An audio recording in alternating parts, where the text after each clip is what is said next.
commencé par être instit, puis je suis devenu prof PEGC, à l'époque ça existait, ça n'existe plus aujourd'hui, en français mathématiques au niveau du collège.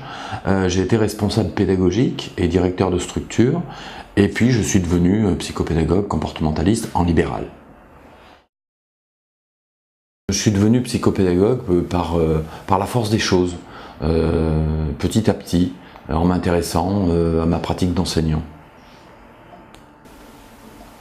Moi, je ne suis pas psychologue. J'ai une formation en psychologie, mais je ne suis pas psychologue. Le psychopédagogue, c'est d'abord un pédagogue, hein, avant d'être un psy. Et c'est pas forcément un psy non plus. Hein.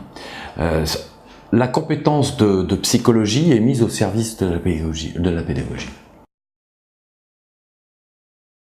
Donc, mon rôle est de repérer chez des adultes qui éduquent ou des enfants qui apprennent, des enseignants qui enseignent, les difficultés qu'ils rencontrent dans l'exercice de leur art ou de leur quotidien, et d'essayer de remonter sur le terrain psychologique qui va nous permettre de pointer les raisons qui sont à l'origine de ces difficultés. Alors, l'origine de ces difficultés est très souvent environnementale. Elle peut être personnelle, mais elle peut être aussi environnementale. Donc comportementaliste, pourquoi? Parce que le comportement est la résultante d'une interaction entre un individu et un environnement. Donc lorsque quelqu'un est en difficulté, on ne va pas agir sur cette personne, on ne va pas agir sur la difficulté, mais on va agir sur l'environnement.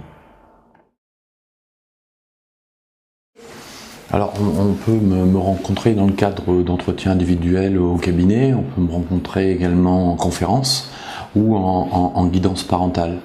Dans les trois cas, que ce soit les parents ou les enfants ou les professionnels, on vient me voir pour exposer sa difficulté et essayer de comprendre ce qui se passe afin d'acquérir des outils pour gérer la difficulté qu'on rencontre.